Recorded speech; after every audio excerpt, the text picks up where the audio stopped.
ಎಲ್ರಿಗೂ, ಹೇಗಿದ್ದೀರಿ ಎಲ್ಲರೂ ಆರಾಮವಾಗಿದ್ದೀನಿ ಅಂತ ಭಾವಿಸ್ತೇನೆ. ಇದು ನಮ್ಮ ಹೋಟೆಲ್. ಸೊ ಇವತ್ತು ನಮ್ಮ ಹೋಟೆಲಿನ ಇಡ್ಲಿ ಶೇರ್ ಮಾಡುವ ಅಂತ. ಹಾಗೆ ನಂದು ರಿಕ್ವೆಸ್ಟ್ ಕೂಡ ಇತ್ತು ತುಂಬ ದಿನದಿಂದ, ರವಾ ಇಡ್ಲಿ ತೋರಿಸಿ, ಇನ್ಸ್ಟಂಟ್ ರವಾ ಇಡ್ಲಿ ತೋರಿಸಿ ಅಂತ. ಇನ್ಸ್ಟಂಟ್ ಅಲ್ಲ, ಇವತ್ತು ನಾನು ನಮ್ಮ ಹೋಟೆಲಿನ ಇಡ್ಲಿ ತೋರಿಸ್ತಾ ಇದ್ದೇನೆ. ನೋಡಿ, ಈ ರೀತಿ ಸ್ಪಾಂಜ್ ಇಡ್ಲಿ ಹೇಗೆ ಮಾಡೋದು ಅಂತ ನೋಡ್ಕೊಂಡು ಬರೋಣ ಬನ್ನಿ.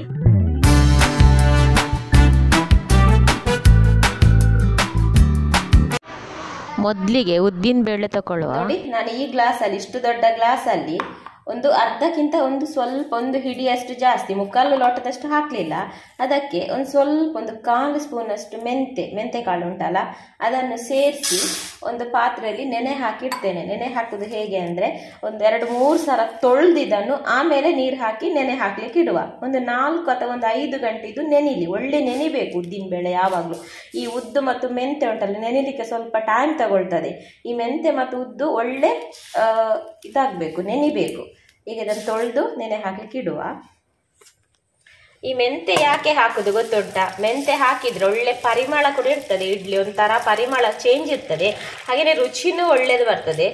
ತುಂಬ ಮೆದುವಾಗಿ ಬಾಯಿಗೆ ರುಚಿ ಸಿಗ್ತದೆ. ಅದಕ್ಕೆ ಮೆಂತೆ ಹಾಕಬೇಕು. ಮತ್ತು ನಿಮಗೆ ಬೇಡ ಅಂದರೆ ಹಾಕದೆ ಕೂಡ ಇಡ್ಬೋದು, ಹಾಕಲೇಬೇಕು ಅಂತಿಲ್ಲ. ಹಾಕಿದರೆ ಒಳ್ಳೆಯದು, ಟೇಸ್ಟ್ ಚೆನ್ನಾಗಿರ್ತದೆ. ನೋಡಿ, ನಾನು 3 ಸಲ ತೊಳೆದು ಈ ರೀತಿ ನೀರು ಹಾಕಿ ನೆನೆಯಲಿಕ್ಕೆ ಇಡ್ತೇನೆ. ಈಗ 4:15 ಗಂಟೆ ಆಗಿದೆ. 9:30 ಗಂಟೆ ಅಷ್ಟೊತ್ತಿಗೆ ಇದನ್ನು ಗ್ರೈಂಡ್ ಮಾಡ್ಬೋದು.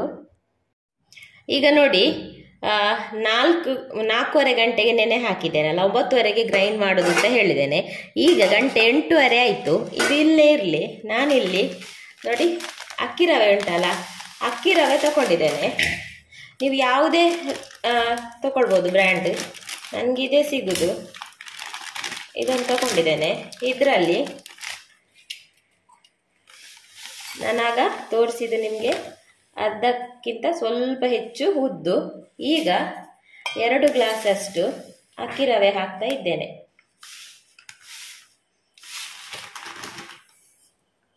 ಈಗ ಇದನ್ನೊಂದು 2 ಸಲ ಚೆನ್ನಾಗಿ ತೊಳಿಬೇಕು.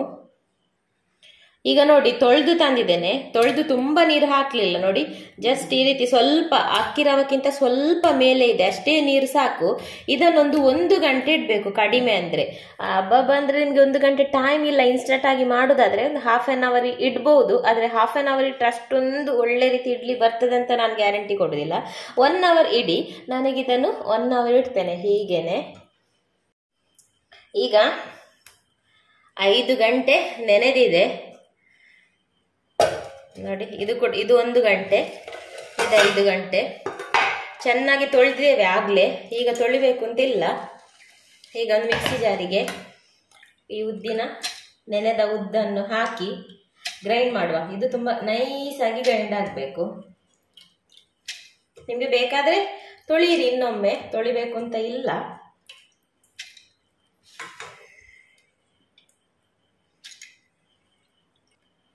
ಜಾಸ್ತಿ ನೀರು ಬೇಡ, ಸ್ವಲ್ಪ ನೀರು ಹಾಕಿ ಗ್ರೈಂಡ್ ಮಾಡುವ ನೈಸಾಗಿ.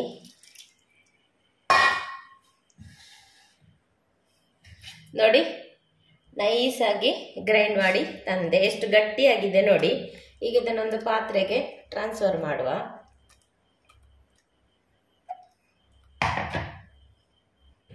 ಮಿಕ್ಸಿ ತೊಳೆದ ನೀರನ್ನು ಈಗಲೇ ಹಾಕಬೇಡಿ. ಈಗ ಇದಕ್ಕೆ ಈ ನೆನೆಸಿಟ್ಟಂಥ ರವವನ್ನು ಹಿಂಡಿ ಹಾಕಿ. ನೀವು ತುಂಬ ನೀರಾಗಿ ಕಡೆದಿದ್ರೆ ತುಂಬ ಹಿಂಡಿ ಹಾಕಿ, ಸ್ವಲ್ಪ ನೀರು ಬೀಳದಾಗೆ. ಯಾಕೆಂದರೆ ತುಂಬ ನೀರಾದರೆ ಒಳ್ಳೆಯದು ಬರೋದಿಲ್ಲ. ಹಿಟ್ಟು ಹುದುಗಬೇಕಾದ್ರೆ ತುಂಬ ನೀರಾಗಬಾರ್ದು. ತುಂಬ ನೀರಾದರೆ ಹಿಟ್ಟು ಹುದುಗುದಿಲ್ಲ.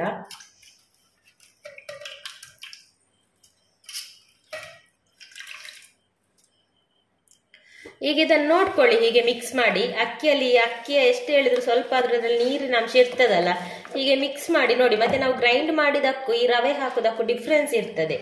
ಅದು ಎಷ್ಟು ಹೇಳಿದ್ರು ಒಂಥರ ಗ್ರೈಂಡ್ ಮಾಡಿದ್ರು ಒಂಥರ ಥಿಕ್ನೆಸ್ ಥರ ಇರ್ತದಲ್ಲ, ಹಾಗೆ ಇರುವುದಿಲ್ಲ. ನೋಡಿ, ನಾನು ನೀರು ಹಿಂಡಿ ಹಾಕಿದ್ದೇನೆ, ಆದರೂ ನೋಡಿ ಈಗ ಮಿಕ್ಸಿ ತೊಳೆದ ನೀರು ಜಾಸ್ತಿ ಹಾಕ್ಲಿಕ್ಕೆ ಆಗುದಿಲ್ಲ. ನೋಡಿ, ನೀರಾಯಿತು. ಈಗ ಇದಕ್ಕೆ ರುಚಿಗೆ ತಕ್ಕಷ್ಟು ಉಪ್ಪು, ಹಾಗೇನೆ ಸ್ವಲ್ಪ ಸಕ್ಕರೆ. ನಾನು ಸಣ್ಣ ಸ್ಪೂನಲ್ಲಿ 1 ಸ್ಪೂನ್ ಸಕ್ಕರೆ ಸೇರಿಸ್ತಿದ್ದೇನೆ. ಸಕ್ಕರೆ ಹಾಕಿದರೆ ಹಿಟ್ಟು ಬೇಗ ಹುದುಕ್ತದೆ, ಒಳ್ಳೆ ಹುದುಕ್ತದೆ, ಹಾಗೆಯೇ ರುಚಿ ಕೂಡ ಬರ್ತದೆ. ಈಗ ನೋಡಿ ನಾನು ಮಿಕ್ಸಿ ತೊಳೆದಿಟ್ಟಿದ್ದೇನೆ. ಇದರಿಂದ ಸ್ವಲ್ಪ ನೀರು ಹಾಕ್ತೇನೆ. ನೀರು ಹಾಕಲೇಬೇಕು ಅಂತಿಲ್ಲ, ಅಷ್ಟು ಕರೆಕ್ಟಾಗಿತ್ತು, ಸ್ವಲ್ಪ ಹಾಕಿದ್ದೇನೆ. ಈಗ ಇದನ್ನು ಒಳ್ಳೆ ಮಿಕ್ಸ್ ಮಾಡಬೇಕು. ಇದನ್ನು ಇನ್ಸ್ಟಂಟಾಗಿ ಕೂಡ ಮಾಡ್ಬೋದು, ಅದನ್ನು ನಾಳೆ ಬೆಳಿಗ್ಗೆ ಹೇಳ್ತೇನೆ ಇಡ್ಲಿ ಮಾಡುವಾಗ. ಈಗ ನಾನು ಇದನ್ನು ಪರ್ಮನೆಂಟ್ ಆಗಲಿಕ್ಕೆ ಇಡ್ತೇನೆ. ಮಿನಿಮಮ್ 8 ಗಂಟೆ ಆದರೂ ಇಡಬೇಕು. ಅದಕ್ಕಿಂತ ಜಾಸ್ತಿ ಒಂದು 9-10 ಇಡ್ಬೋದು, ಅದಕ್ಕಿಂತ ಜಾಸ್ತಿ ಬೇಡ, ಹುಳಿ ಬರ್ಬೋದು. ಅಷ್ಟು ಸಾಕು. ನೋಡಿ, ನಿಮಗೆ ಉದ್ದು ಕಡಿಮೆ ಆದರೆ ಗೊತ್ತಾಗ್ತದೆ ಒಂಥರ. ನೋಡಿ, ಇದರಲ್ಲಿ ರವ ತುಂಬ ದೂರದಲ್ಲಿ ಸಿಗ್ತದೆ, ಮಧ್ಯದಲ್ಲಿ ಅದು ಮಿಕ್ಸಿಂಗ್ ಅಲ್ಲೇ ಗೊತ್ತಾಗ್ತದೆ. ಅದನ್ನು ಹೇಗೆ ಎಕ್ಸ್ಪ್ಲೇನ್ ಕೊಡಬೇಕು ಅಂತ ಗೊತ್ತಾಗ್ತಿಲ್ಲ ನನಗೆ. ಇನ್ನಿದನ್ನು ಮುಚ್ಚಳ ಮುಚ್ಚಿ, ಈ ಚಳಿಗಾಲದಲ್ಲೆಲ್ಲ ಬಿಸಿ ಇರುವ ಕಡೆ ಇಟ್ಟರೆ ಒಳ್ಳೆಯದು, ಒಳ್ಳೆ ಕುದುತ್ತದೆ. ಅಂದರೆ ಗ್ಯಾಸಿನ ಹತ್ರ ಅಥವಾ ಒಲೆ ಇದ್ದವರು ಒಲೆ ಹತ್ರ ಎಲ್ಲ, ಇಲ್ಲದವರು ಸ್ವಲ್ಪ ಜಾಸ್ತಿ ಹೊತ್ತು ಇಡಬೇಕಾಗ್ತದೆ. ಇನ್ನು ಇದನ್ನು ಬೆಳಿಗ್ಗೆ ನೋಡುವ, ನಾನು 8 ಗಂಟೆಯ ನಂತರ ನಿಮಗೆ ತೋರಿಸ್ತೇನೆ. ರಾತ್ರಿ ಇಡೀ ಫರ್ಮೆಂಟ್ ಆಗಲಿಕ್ಕೆ ಇಟ್ಟಿದ್ದೇವಲ್ಲ, ಬೆಳಿಗ್ಗೆ ನೋಡಿ ಒಳ್ಳೆ ಹುದುಗಿದೆ. ನೋಡಿ, ನಾವಿಷ್ಟು ದಪ್ಪ ಇಟ್ಟಿರಲಿಲ್ಲ, ಈಗ ನೋಡಿ ಎಷ್ಟು ದಪ್ಪ ಆಗಿ ಬಂದಿದೆ ಅಂತ. ನಿಮಗೆ ಬೇಕಾದ ಇದಕ್ಕೆ ಸೋಡಾ ಸೇರಿಸ್ಬೋದು. ನಾವು ಉದ್ದಿನಬೇಳೆ ಜಾಸ್ತಿ ಹಾಕಿದರೆ ಸೋಡಾ ಹಾಕಬೇಕು ಅಂತಿಲ್ಲ. ಈಗ ಇದನ್ನು ಬೇಯಲಿಕ್ಕೆ ಹಾಕುವ. ಎಲ್ಲ ತಟ್ಟೆಗೂ ಎಣ್ಣೆ ಸವರುವ. ನಾನಿಲ್ಲಿ ಸೋಡಾ ಹಾಕ್ತಾ ಇಲ್ಲ, ಸೋಡಾ ಹಾಕಬೇಕು ಅಂತಿಲ್ಲ ಉದ್ದಿನಬೇಳೆ ಜಾಸ್ತಿ ಆದರೆ. ಇನ್ನು ನಿಮಗೆ ಸಾಫ್ಟ್ ಆಗಬೇಕು ಅಂತಿದ್ರೆ ಸ್ವಲ್ಪ ಅನ್ನ ಕೂಡ ಸೇರಿಸ್ಬೋದು ಗ್ರೈಂಡ್ ಮಾಡುವಾಗ. ನಮ್ಮ ಹೋಟೆಲಲ್ಲಿ ಅಗತ್ಯ ಇಲ್ಲದಿದ್ರೆಲ್ಲ ಅದಕ್ಕೆ ಸೋಡಾ ಎಲ್ಲ ಸೇರಿಸುವುದಿಲ್ಲ. Soda, food colour, tasting powder ಅದೆಲ್ಲ ಎಂತ ಇರುವುದಿಲ್ಲ. ಹಾಗಾಗಿ ನಾನೀಗ ಸೇರಿಸುವುದು ಕೂಡ ಇಲ್ಲ. ನೀವು ಮಾಡಿ ನೋಡಿ ಒಮ್ಮೆ, ಮತ್ತೆ ಬೇಕು ಅಂತ ಅನಿಸಿದ್ರೆ ಇನ್ನೊಮ್ಮೆ ಮಾಡುವಾಗ ಸೇರಿಸಿ. ಈಗೆಲ್ಲ ತಟ್ಟೆಗೆ ಇಡ್ಲಿ ಹಾಕುವ. ನೋಡಿ, ಎಲ್ಲ ಇಡ್ಲಿ ಹಾಕಿ ಆಯಿತು. ಈಗ ಇದನ್ನೊಂದು 15 ನಿಮಿಷ ಬೇಯಲಿಕ್ಕೆ ಇಡ್ಲಿಕ್ಕೆ, ಜಾಸ್ತಿ ಬೇಯಲಿಕ್ಕಿಲ್ಲ, 15 ನಿಮಿಷ ಬೆಂದರೆ ಸಾಕಿದು. ನೋಡಿ, ಈಗ 15 ನಿಮಿಷ ಆಗಿದೆ. 15 ನಿಮಿಷದ ನಂತರ ಈಗ ನಾವು ಓಪನ್ ಮಾಡ್ತಾ ಇದ್ದೇವೆ. ವಾವ್, ನೋಡಿ ಸೋಡಾ ಎಲ್ಲ ಹಾಕದೆ ಹೇಗೆ ಪರ್ಫೆಕ್ಟ್ ಆಗಿ ಉಬ್ಬಿ ಬಂದಿದೆ ನೋಡಿ. ಈಗ ತಣ್ಣಗೆ ಆಗಲಿ, ಒಂದು 5 ನಿಮಿಷ ತಣ್ಣಗೆ ಆದರೆ ಸಾಕು. ಆಮೇಲೆ ಇದನ್ನು ಎಬ್ಬಿಸುವ ತಟ್ಟೆಯಿಂದ. ನೋಡಿ, ಇಡ್ಲಿ ಬೆಂದು ತಣ್ಣಗೆ ಆಗಿದೆ. ಇದಕ್ಕೆ ಯಾವುದೇ ಸ್ಪೂನ್ ಕೂಡ ಬೇಡ. ನೋಡಿ, ಹಾಗೇನೆ ಕೈಯಲ್ಲಿ ಎಬ್ಬಿಸ್ಬೋದು. ಹಾಗೇನೆ ಹೇಗೆ ಸ್ಪಾಂಜಿಯಾಗಿ ಬಂದಿದೆ ನೋಡಿ. ನೋಡಿ, ನಾನು ಹೇಗೆ ಕೈಯಲ್ಲೇ ಎಬ್ಬಿಸ್ತಿದ್ದೇನೆ ನೋಡಿ. ನೋಡಿ, ಸೈಡಿಂದ ಹೀಗೆ ಪ್ರೆಸ್ ಮಾಡಿದರೆ ಆಯಿತು. ನೋಡಿ ನೋಡಿ.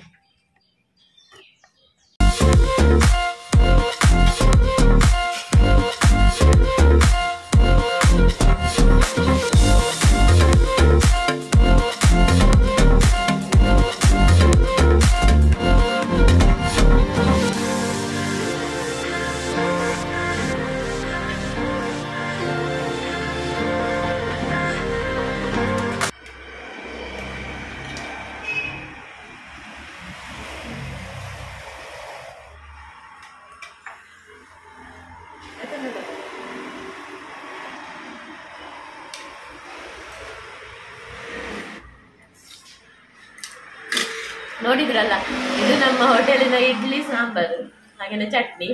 ಇದೇ ಇಡ್ಲಿ ನಿಮ್ ಜೊತೆ ಶೇರ್ ಮಾಡಿದ್ದೇನೆ. ಇವತ್ತಿನ ಈ ಹೋಟೆಲ್ ಇಡ್ಲಿ ಅದರಲ್ಲೂ ಸ್ಪೆಷಲ್ ನಮ್ಮ ಹೋಟೆಲಿನ ಇಡ್ಲಿ ಇಷ್ಟ ಆಗಿದೆ ಅಂತ ಭಾವಿಸ್ತೇನೆ. ಇಷ್ಟ ಆಗಿದ್ರೆ ಒಂದು ಲೈಕ್ ಮಾಡಿ ಆಯ್ತಾ. ನಾನು ಸಿಗ್ತೇನೆ ಮುಂದಿನ ವಿಡಿಯೋದಲ್ಲಿ. ಅಷ್ಟು ತನಕ ಟೇಕ್ ಕೇರ್, ಬಾಯ್.